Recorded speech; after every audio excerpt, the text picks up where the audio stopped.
ডিফু চহৰত বিশাল mega mart উদ্বোধন কৰিলে কাৰ্বি স্বায়ত্তশাসিত পৰিষদৰ কাৰ্যবাহী সদস্য তুলিৰাম ৰংহাং।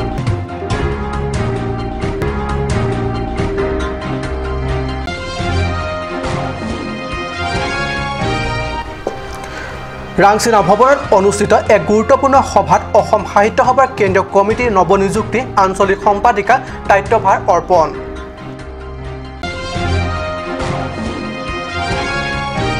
সংগ্ৰাম হাইস্কুল খেলপথাৰত অনুষ্ঠিত দ্বিতীয় ৰাউণ্ড ক্ৰিকেট খেলত ফৰ ছিজন ডিফু ক্লাব চূড়ান্ত বিজয়ী সন্মান।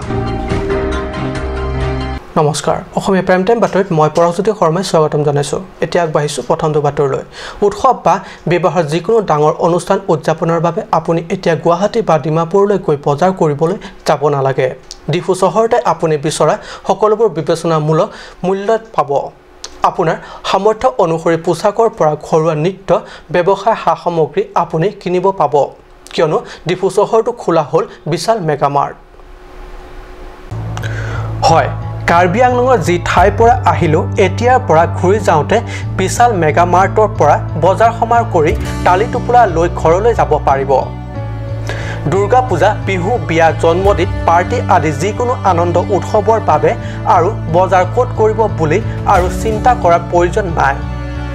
হাতত দৰমহা বা বিলৰ ধন ওচৰৰে এটিএমৰ পৰা উঠাই চিধাই বিশালত এপাক সোমাব পাৰিব। কাৰ্বি স্বায়ত্তশাসিত পৰিষদৰ গেটৰ ঠিক সন্মুখতে আছে এই মেগা মাৰ্ট।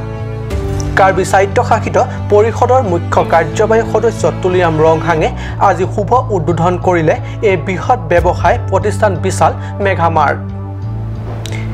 এই মাৰ্টত সকলো মধ্যভোগী শ্ৰেণীৰ গ্ৰাহকে সামৰ্থ্যৰ ভিতৰত কিনিব পৰা সা সামগ্ৰী পাব। জিলাবাসীৰ বাবে মুকলি কৰি দিয়া বিশাল মেগা মাৰ্টৰ স্বত্বাধিকাৰী ভাষণত বিশাল মেগা মাৰ্টৰ নামত ছপোৱা পোষ্টাৰখনতে কাৰ্বি আংলং স্বায়ত্তশাসিত পৰিষদৰ নামটো ভুলকৈ ছপা হোৱাৰ বাবে আক্ষেপ প্ৰকাশ কৰি কয় যে এই ভুল অচিৰে শুধৰণি কৰা হ'ব। অৰুণ লেখথেৰ ৰিপৰ্ট, কাট নিউজ। অসম সাহিত্য সভাৰ কেন্দ্ৰীয় কমিটিৰ আঞ্চলিক সম্পাদিকা হিচাপে নৱনিযুক্তি সম্পাদিকা মঞ্জু হাজৰিকাই 22 এপ্ৰিলত আনুষ্ঠানিকভাৱে দায়িত্বভাৰ গ্ৰহণ কৰিলে সদস্য প্ৰাক্তন সহকাৰী সম্পাদক দেবেন কাকতিৰ পৰা। লুৰাংচুস্থিত ৰাংচিনা ভৱনৰ প্ৰেক্ষাগৃহত অনুষ্ঠিত এক গুৰুত্বপূৰ্ণ সভাত আনুষ্ঠানিকভাৱে প্ৰদান কৰা হয় এই গুৰুত্বপূৰ্ণ দায়িত্বভাৰ। আঞ্চলিক সম্পাদিকা হিচাপে দায়িত্বভাৰ গ্ৰহণ কৰা সম্পাদিকাগৰাকীৰ হাতত থাকিব পূব কাৰ্বি আংলং জিলা, পশ্চিম কাৰ্বি আংলং জিলা, ডিমা হাছাও আৰু কহিমা অসম সাহিত্য সভাৰ শাখা তথা জিলা সাহিত্য সভাৰ দায়িত্ব। লুৰাংচুস্থিত ৰাংচিনা ভৱনত ৰাংচিনা ভৱনৰ প্ৰাক্তন সভাপতি কৰেণ দাসৰ সভাপতিত্বত অনুষ্ঠিত এক গুৰুত্বপূৰ্ণ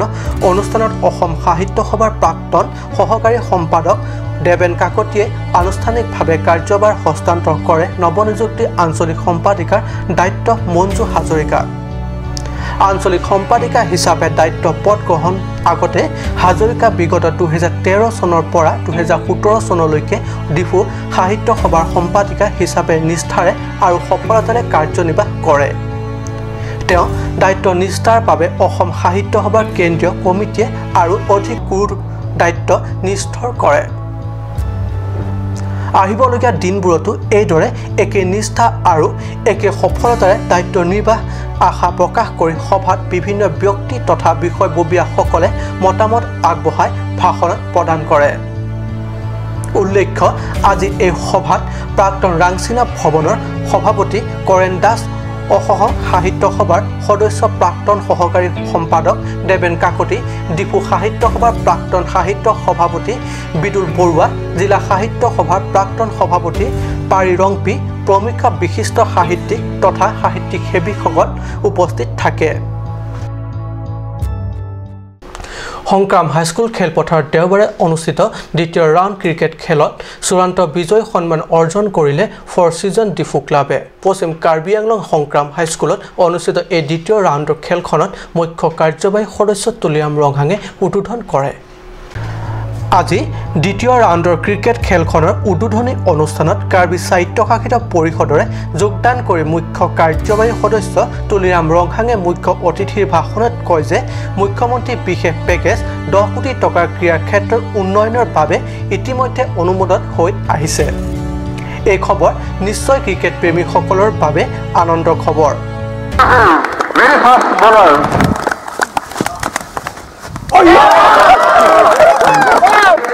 Sarvan Singh के द्वारा bowler Sarvan Singh को very good line and line. লগতে তেওঁ বাস্কেটবল কোৰ্ট সংগ্ৰাম ক্ৰিকেট প্ৰেমীসকলৰ বাবে অচিৰে স্থাপন কৰি দিয়াৰ লগতে কাছাৰ যোগেদি খেলুৱৈৰ দলক জাৰ্চি প্ৰদান কৰাৰ কথাও ঘোষণা কৰে উল্লেখ্য সংগ্ৰাম হাইস্কুল খেলপথাৰত অনুষ্ঠিত এই চূড়ান্ত ক্ৰিকেট খেলখনত খেলি চূড়ান্ত সন্মানৰ অধিকাৰী হয় ডিফু 4 সিজন ক্ৰিকেট দলে বিজয় দলটিক নগদ 20,000 টকা আৰু ৰানাৰ্ছ আপ দল সংগ্ৰাম আদৰ্শ স্পৰ্টছ ক্লাবক 10,000 টকা পুৰস্কাৰ হিচাপে প্ৰদান কৰে পৈঠালাংছুৰ পৰা জাসন ইংহিৰ ৰিপৰ্ট কাপ নিউজ সময় হৈছে এটি সমূহ বাণিজ্যিক বিৰতিৰ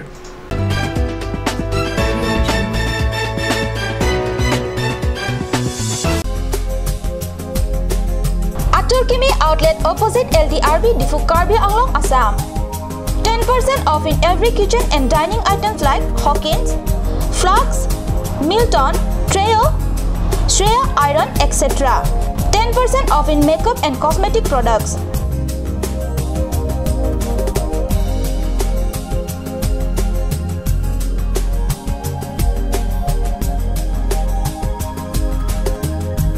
And grocery items.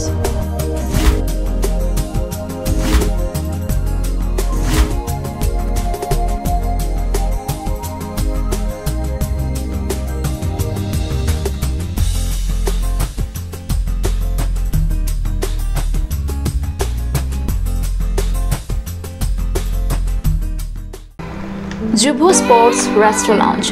HRSJ Complex, 2nd floor, Dharamnala Road, Difu, Karbi Anglong. The first and ever sports lounge in town. Tune you up with live music, Dead to Inject, Jam Pad,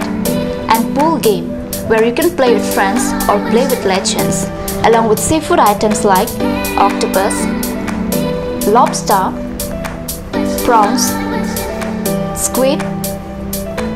tuna fish and many more are available only at Jubu Sports Restaurant Lounge.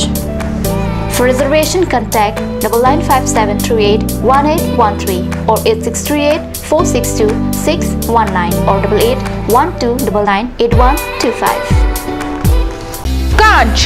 Assam Hill Small Industries Development Corporation Limited opera ঘৰত নিত্য প্ৰয়োজনীয় সামগ্ৰীসমূহ আপোনালোকৰ বাবে সাজু কৰা হৈছে নিত্য প্ৰয়োজনীয় বিবিধ ৰস ফলৰ ৰস বজাৰৰ দোকানে দোকানে পাব বিশুদ্ধ খোৱা পানী আমৰ ৰস কমলাৰ ৰস সৰিয়হৰ তেল হালধিৰ গুড়ি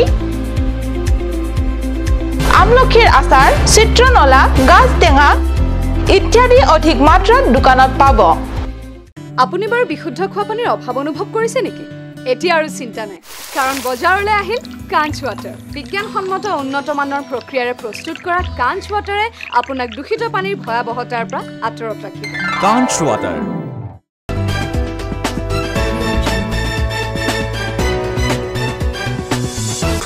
বিৰতিৰ পিছত পুনৰ বাতৰি মজিয়াত লংকাৰ চক্ৰ বিষয়া কাৰ্যালয়ত উৎকোচ লওঁতে হাতে লোতে ধৰা গ্ৰেপ্তাৰ লাট মণ্ডল সমীৰ চন্দ্ৰ দাস লংকাৰ গোবিন্দ মজুমদাৰ নামৰ লোক এজনৰ পৰা মাটিৰ নামজাৰি নামত 6,500 টকাৰ উৎকোচ লওঁতে হাতে লোতে গ্ৰেপ্তাৰ কৰে দুৰ্নীতি নিবাৰক শাখাই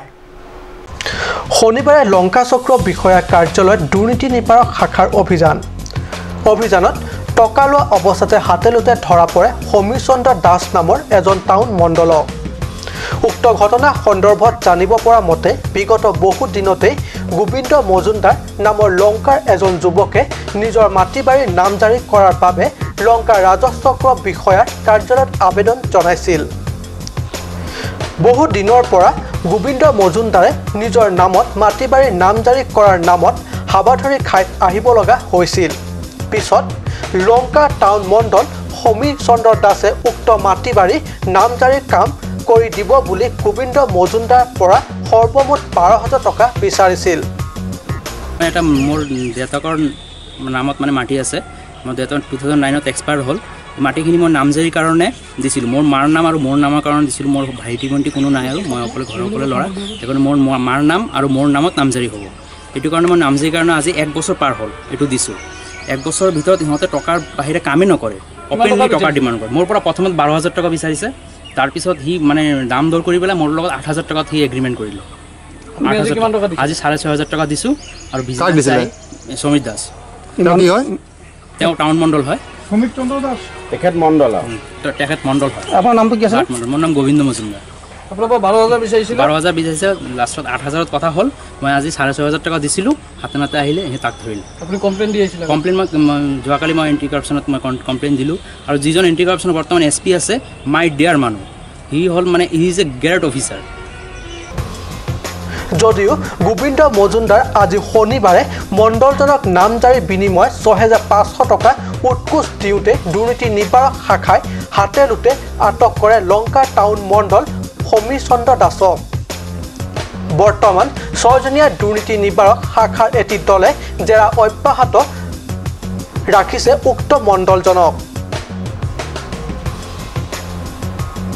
উল্লেখ্য মজুমদাৰ নামৰ ব্যক্তিজনে ঘটনা সন্দৰ্ভত আবেদন জনাইছিল দুৰ্নীতি নিবাৰক শাখাত আৰু সেই মৰ্মে অভিযান চলাই হাতে লুটে 6,500 টকা লওঁতে আটক কৰে মণ্ডলজনক লংকাৰ পৰা বিশেষ প্ৰতিবেদক লংকা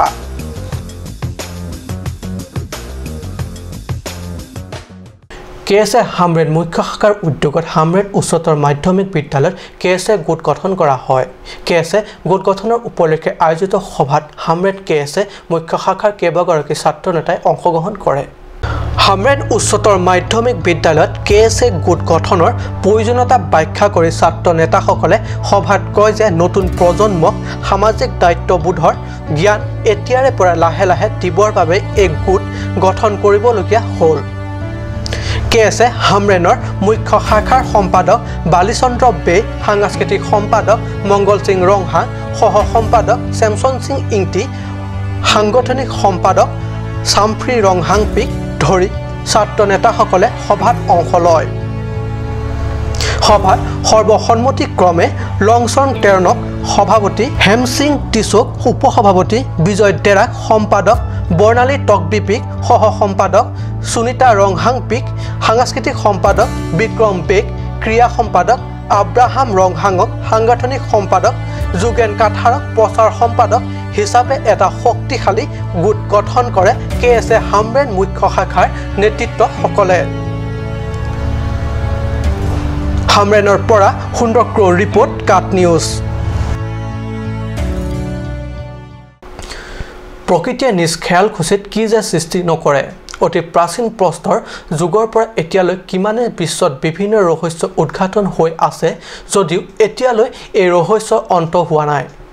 পুৰাতত্ত্ববিদসকলে এনে ৰহস্য ভাণ্ডাৰ পিছত বছৰ বছৰ ধৰি লাগিয়ে আছে জনসমাজক ৰহস্য উপহাৰ দিবলৈ ভাৰতত অজন্তা ইলোৰা গুহাৰ নামৰ কোনোৱে নাজানে শেহতীয়াকৈ এনে ৰহস্য উদ্ঘাটন অৰ্থাৎ আৱিষ্কাৰ কৰিছে মেঘালয় ৰাজ্যত চাহক আমাৰ আনন্দ তেৰাঙৰ এই সুন্দৰ প্ৰতিবেদন এই সুন্দৰ শিলৰ গুহাৰ সুন্দৰ ছবি প্ৰত্যক্ষ কৰক এই মনোৰম গুহা আছে আমাৰ চুবুৰীয়া ৰাজ্য মেঘালয় পুৰাতত্ত্বসকলৰ বাবে ৬৬ পৰা ৬৭ কোটি বছৰ পুৰণি এই গুহাৰ দৈৰ্ঘ্য ২৪.৫ কিলোমিটাৰ এভাৰেষ্ট শৃংগৰ উচ্চতাৰ ৩ গুণ দৈৰ্ঘ্যৰ এই মনোৰম গুহাটিৰ নাম ক্ৰেমপুৰী ক্ৰেম মানে গুহা এই বিশাল উচ্চতাৰ গুহাটি প্ৰথমে আৱিষ্কাৰ কৰে মেঘালয় ৰাজ্যৰ মৌচিনৰাম এলেকাৰ লাইজহুম গাঁৱৰ সমীপত গুহাত বিশাল ডাইনোছৰ জীৱাত্ম পোৱা গৈছে ভিতৰত পানীৰে ভৰা কুণ্ড বিভিন্ন সময় প্ৰাকৃতিকগত কাৰণত বিভিন্ন নক্সালে পৰিৱৰ্তিত